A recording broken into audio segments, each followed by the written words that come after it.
ದಿನಗಳಿಂದ ಏನು ಚಳಿಗಾಲ ಅಧಿವೇಶನ ನಡೀತಾ ಇದೆ. ಅಧಿವೇಶನ ಸಮಯದಲ್ಲಿ ಏನು ಸಾಲು ಪ್ರತಿಭಟನೆಗಳು ನಡೀತಿರುವಂಥದ್ದು. ಈ ಒಂದು ಸ್ಥಳಕ್ಕೆ ಏನು ಎಂ ಬಿ ಪಾಟೀಲ್ ಅವರು ಬಂದು ಭೇಟಿ ನೀಡಿರುವಂಥದ್ದು. ಈ ವಿಚಾರವಾಗಿ ಮಾತನಾಡಲಿಕ್ಕೆ ನಮ್ಮ ಜೊತೆ ಇದ್ದಾರೆ. ಸರ್, ಕಳೆದ 9 ದಿನಗಳಿಂದ ಪ್ರತಿಭಟನೆ ಆಗ್ತಾ ಇದ್ದಾವೆ. ಪ್ರಜಾಪ್ರಭುತ್ವದ ವ್ಯವಸ್ಥೆಯಲ್ಲಿ ಸಂವಿಧಾನದ ಅಡಿಯಲ್ಲಿ ಜನರಿಗೆ, ಈ ದೇಶ ಜನರಿಗೆ ಪ್ರತಿಭಟನೆ, ಹೋರಾಟ, ನ್ಯಾಯ ಕೇಳುವಂಥ ಹಕ್ಕಿದೆ. ಅದನ್ನು ನಾವು ಸ್ವಾಗತ ಮಾಡ್ತೀವಿ.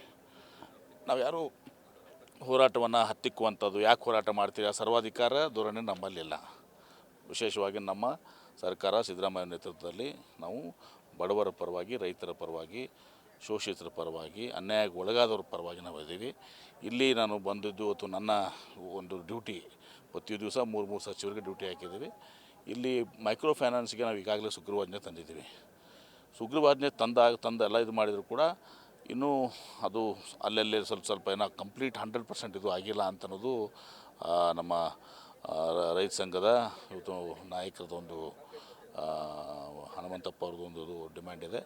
ಎರಡನೇದಾಗಿ ಬೇರೆ ರಾಜ್ಯಗಳಿಂದ ಈ ಮೈಕ್ರೋ ಫೈನಾನ್ಸ್ ಆಪ್ರೇಟ್ ಮಾಡ್ತಾಯಿದ್ದಾರೆ ಅಂತ. ಸೊ ಅವರೇನಾದರೂ ನಮ್ಮಲ್ಲಿ ಕಾನೂನನ್ನು ಲೂಪ್ ಹೋಲ್ ಇಟ್ಕೊಂಡು ಏನಾದರೂ ಮಾಡ್ತೀರೋ ಅದನ್ನು ಕೂಡ ನಾನು ಎಚ್ ಕೆ ಪಾಟೀಲ್ ಸಾಹೇಬ್ ಜೊತೆ ಮಾತನಾಡ್ತೀನಿ, ಹೋಮ್ ಮಿನಿಸ್ಟರ್ ಜೊತೆ ಮಾತಾಡ್ತೀನಿ, ಮುಖ್ಯಮಂತ್ರಿಗಳಿಗೂ ಚರ್ಚೆ ಮಾಡ್ತೀನಿ. ಈ ಮೈಕ್ರೋ ಫೈನಾನ್ಸು ಹೇಳಿದ್ರಲ್ಲ, ಅವ್ರು 20,000ಕ್ಕೆ 1 ಲಕ್ಷ ಚಾರ್ಜ್ ಮಾಡ್ತಾರೆ. ಇದು ಭಾಳ ದೊಡ್ಡ ಅನ್ಯಾಯ. ಇದನ್ನು ಯಾವ ಸರ್ಕಾರ ನಾವು ಸಹಿಸಲಿಕ್ಕಾಗೋದಿಲ್ಲ. ಅವ್ರ ಮೇಲೆ ಎಲ್ಲ ರೀತಿಯ ಕಠಿಣ ಕ್ರಮಗಳನ್ನ ನಾವು ಕೈಗೊಳ್ತೀವಿ. ಸರ್, ಈಗ ಉತ್ತರ ಕರ್ನಾಟಕದ ಯುವಕರಿಗೆ ಉದ್ಯೋಗ ಇಲ್ಲ ಅಂತ ಹೇಳಿ ಈಗಾಗಲೇ ಹೋರಾಟ ಮಾಡ್ತಾ ಇದ್ದಾರೆ. ಸರ್, ಈಗ ವಿಜಯೇಂದ್ರ ಅವರು ಕೂಡ ಇದನ್ನು ಹೇಳಿದ್ದಾರೆ ಸರ್, ಯಾರು CM ಅಂತ ಹೇಳಿ. Vijayendra is outgoing BJP president. ಗೊತ್ತದಲ್ಲ, ಇವತ್ತು ನಾಳೆ ಆಗ್ತದೆ ಅಂಥೇಳಿ. Vijendra is outgoing president. ತಂದು ನೋಡ್ಕೊ ಅಂತ ಹೇಳ್ರಿ ವಿಜೇಂದ್ರಿಗೆ. ಈಸ್ ಔಟ್ ಗೋಯಿಂಗ್ ಪ್ರೆಸಿಡೆಂಟ್, ಹೌದಾ ಇಲ್ಲೋ? ದಿನ ಪೇಪರ್ನ ಬರ್ತದೆ BJP ರಾಜ್ಯಾಧ್ಯಕ್ಷ ಇವತ್ತು ಡಿಕ್ಲೇರ್ ಆಗ್ತದೆ, ನಾಳೆ ಡಿಕ್ಲೇರ್ ಆಗ್ತದೆ ಅಂತೇಳಿ. ಆಮೇಲೆ ವಿಜೇಂದ್ರ ಇಟ್ಟೆಲ್ಲ ಹೇಳ್ತಾರೆ, 4 ವರ್ಷ ನಿಮ್ಮ ಸರ್ಕಾರ ಇತ್ತಲ್ಲಮ್ಮ, ಏನು ಮಾಡಿರಿ? 4 ವರ್ಷ ಇವ್ರು ಸರ್ಕಾರ ಇತ್ತು, ಏನು ಮಾಡಿದಾರೆ ಅವರು? ಏನು ಮಾಡಿದ್ರ? ಅದೇ ಕೇಂದ್ರ ಸರ್ಕಾರ ರೈತರ ಪರವಾಗಿ. ಕಬ್ಬು ಯಾರ್ದು? FRP ಯಾರ್ದು? ಕೇಂದ್ರ ಸರ್ಕಾರದ್ದು. ಎಷ್ಟು ಫಿಕ್ಸ್ ಮಾಡ್ಯಾರ? 3,550 ರೂಪಾಯಿ. ಅದ್ರಾಗ 800 ರೂಪಾಯಿ ಕಟಾವು ಮತ್ತು ಸಾಗಾಣಿಕೆ, ಅದಕ್ಕೆ ಹಾರ್ವೆಸ್ಟಿಂಗ್ ಆ್ಯಂಡ್ ಟ್ರಾನ್ಸ್ಪೋರ್ಟೇಷನ್, HNT ಅಂತಾರೆ. 800 ರೂಪಾಯಿ ನೀವು ತೆಗೆದ್ರೆ 3,550 ರೂಪಾಯಿದಾಗ 2,750 ರೂಪಾಯಿ ರೈತರಿಗೆ ಅವರು ನರೇಂದ್ರ ಮೋದಿ, BJP ಸರ್ಕಾರ ಮತ್ತು ನಮ್ಮ ವಿಜೇಂದ್ರ ಫಿಕ್ಸ್ ಮಾಡಿದ ಎಷ್ಟು ರೀ? 2,750. ಪಾಪ ಮುಗ್ಧ ರೈತರನ್ನು ತೊಗೊಂಬಿಟ್ರ 3,550 ರೂಪಾಯಿ ಎಲ್ಲ ನಮಗೆ ತೊಗೊಂಬಿಟ್ರ. ಅದ್ರಾಗ 800 ರೂಪಾಯಿ FRP ಅದ.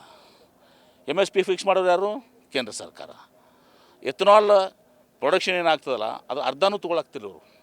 ಎಥನಾಲ್ಗೆ ಭಾಳ ದೊಡ್ಡ ಹವಾ ಕ್ರಿಯೇಟ್ ಮಾಡಿದ್ರು. ಏನಾಯಿತು? ಅರ್ಧನೂ ತೊಗೋತಾ ಇಲ್ಲ. ಗುಜರಾತ್ಗೆ 100% ತೊಗೋತಾರೆ. ಈ ಎಲ್ಲವೂ ಕೂಡ ಕಬ್ಬಿನ ವಿಚಾರಗಳು ಎಲ್ಲ ಬರೋದು ಕೇಂದ್ರ ಸರ್ಕಾರದಿಂದ. ನಮ್ಮ ವಿರುದ್ಧ ವಿಜೇಂದ್ರ ಹೋರಾಟ ಮಾಡ್ತಾರೆ, ಹೋಗಿ ಮಕ್ಕೋತಾರಲ್ಲಿ. ಅದೇ ರೀತಿ ನಿಮ್ಮ ಗೊಂಜಾಳ ಯಾರ್ದು? ಸೆಂಟ್ರಲ್ದು. 2,200ರಿಂದ 2,400 ರೂಪಾಯಿ ಮಾಡಿದ್ದಾರೆ. ಪ್ರೊಕ್ಯೂರ್ ಮಾಡಬೇಕಲ್ಲ ಅವರು. ಇದೇನಾಗಿದೆ ಅಂದರೆ ಪಾಪ ರೈತರು ಮುಗ್ದದಾರ, ಅವ್ರಿಗೆ ಗೊತ್ತಾಗಂಗಿಲ್ಲ. ಅವ್ರನ್ನ ಇವ್ರು ಪ್ರಚೋದನೆ ಕೊಡ್ತಾರೆ ನಮ್ಮ ವಿರುದ್ಧ ಹೋರಾಟ ಮಾಡೋಕ್ಕೆ. ಆ್ಯಕ್ಚುಲಿ ಇವ್ರ ವಿರುದ್ಧ ಹೋರಾಟ ಮಾಡ್ಬೇಕಲ್ಲಿ ಹೋಗಿ ನಾವು. ಆಮೇಲೆ ಈ MP ಗಳು, BJP ಲೀಡರ್ಗಳು ಅಲ್ಲಿ ಮೋದಿಯವ್ರ ಹತ್ರ ಹೋಗಂಗೇ ಇಲ್ಲ. ಅವರು ಅನ್ಸಾಯ್ತಾರೆ. ಅವರು ಮೋದಿಯವ್ರ ಮುಂದೆ ಹೋಗಿ ಮಾತಾಡಿದ್ರೆ ಎಲ್ಲರೂ ಗದ್ದು ಹಿಡಿತೈತೆ ಅಂತ ತಿಳ್ಕೊಂಡು ಮಾತಾಡೋಕೆ ಹೋಗೋದಿಲ್ಲ. ಅವರು ಇಲ್ಲೇ ಬಂದು ಪ್ರಚೋದನೆ ಕೊಡೋದು, ತಪ್ಪು ದಾರಿಗೆ ಎಳೆಯೋದು. ಅದಕ್ಕೆ ಹೇಳ್ತೀನಲ್ಲ, ಕಬ್ಬು ಬೆಳೆಗಾರ ಸಮಸ್ಯೆ ಇದು ಕೇಂದ್ರ ಸರ್ಕಾರದ್ದು. ಆದರೂ ನಮ್ಮ ಮುಖ್ಯಮಂತ್ರಿಗಳು 50 ರೂಪಾಯಿ ಕೊಟ್ಟು ನಾವು ಇದು ಮಾಡೋದು. ಈಗ ನಾವು 3,300 ರೂಪಾಯಿ ಕೊಡ್ತಾಯಿದ್ದೀವಿ. ಮೋದಿ ಫಿಕ್ಸ್ ಮಾಡಿ ಎಷ್ಟು? 2,750 ರೂಪಾಯಿ. ಅಷ್ಟು ಕೊಟ್ಟರೆ ನಡೀತದ ವಿಜೇಂದ್ರ? ಸರ್, ಛಲವಾದಿ ನಾರಾಯಣ ಸ್ವಾಮಿ ಅವರು ಒಂದು ಕಡೆ ಹೇಳ್ತಾರೆ, ಬರೀ ಏನು ಡಿನ್ನರ್ ಪಾರ್ಟಿಗೆ ಸೀಮಿತವಾಗಿದೆ ಅಂತ ಹೇಳಿ. ಯಾವ ಡಿನ್ನರ್ ಪಾರ್ಟಿ? ನೋಡಿರಿ, ಬೆಳಗಾವಿಗೆ ಬಂದಾರ, ಹಳೆ ಮೈಸೂರದಿಂದ ಬಂದಾರ, ಎಲ್ಲಕ್ಕೆ ಬಂದಾರ. ಅತಿಥಿಗಳು ಹೌದಲ್ಲ ಅವರು. ಪಾಪ ಬಂದಾಗ ಒಬ್ಬೊಬ್ಬರು ಒಂದು ಕಡೆ ಊಟಕ್ಕೆ ಕರೀತಾರೆ. ಏನು ತಪ್ಪಿದೆ ರೀ? ಏನು ಅವ್ರು ಹೋಗಲ್ಲ ಅಂತ BJP ಅವರು? ಛಲವಾದಿ ನಾರಾಯಣ ಸ್ವಾಮಿ ಅವರು ಊಟಕ್ಕೆ ಹೋಗಿಲ್ಲ ಅಂತ ಹೇಳಿಬಿಡ್ಲಿ, ಕೇಳಿಬಿಡ್ರಿ. ಏನು ಇದು ಇಶ್ಯೂನ ಇದು? ಹೌದು, ಕೂಡ್ತಾರಪ್ಪ. ನಿನ್ನೆ ಒಂದು ಡಿನ್ನರ್ ಪಾರ್ಟಿ ಇತ್ತು, ಮೊನ್ನೆ ಒಂದು ಡಿನ್ನರ್, ನಾನು ಹೋಗೀನಿ. ಅವರು BJP ಅವರು ಅಷ್ಟೇ ಕೂಡ್ತಿರ್ತಾರೆ, ಅವರು ಲೈಕ್ ಮಾಡಿ ಕೊಡ್ತಾರೆ. ಸುಮ್ಮನೆ ಪಕ್ಷಾತೀತವಾಗೂ ಕೂಡ್ತಾರೆ. ಅದ್ರಾಗ ಏನಿದೆ? ಇಲ್ಲಿ ಬಂದಾಗ ಊಟಕ್ಕೆ ಕೂಡೋದು ನಮ್ಮ ಸಂಸ್ಕೃತಿ ಅದು. ಅಲ್ಲ, ಒಂದು ಕಡೆ CM ಅವರು ಡಿನ್ನರ್ ಪಾರ್ಟಿ ಕರೀತಾರೆ, ಒಂದು ಕಡೆ ಹಾಗೇನಿಲ್ಲ. ಈಗ ಮೊನ್ನೆ ನಾವು ಕುಡಿದು ಎಲ್ಲರೂ ಇದ್ರು. ಅದ್ರಾಗ ನಾನು ದಿನೇಶ್ ಗುಂಡೂರಾವ್ ಕರೆದಿದ್ರು, ಎಲ್ಲರನ್ನೂ ಕರೆದಿದ್ರು.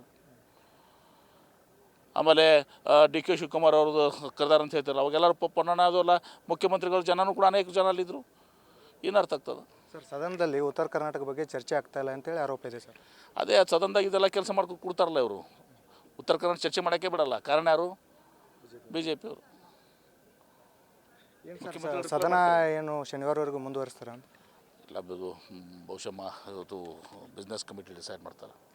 ಓಕೆ, ಇವಿಷ್ಟು ಸಚಿವ ಎಂ ಬಿ ಪಾಟೀಲ್ ಅವರ ಮಾತಾಗಿರುವಂಥದ್ದು. ಕ್ಯಾಮ್ರಾ ಪರ್ಸನ್ ಸುನಿಲ್ ಜೊತೆ ಸಂಜಯ್ ಕೌಲ್ಗಿ, ನ್ಯೂಸ್ ಫಸ್ಟ್, ಬೆಳಗಾವಿ.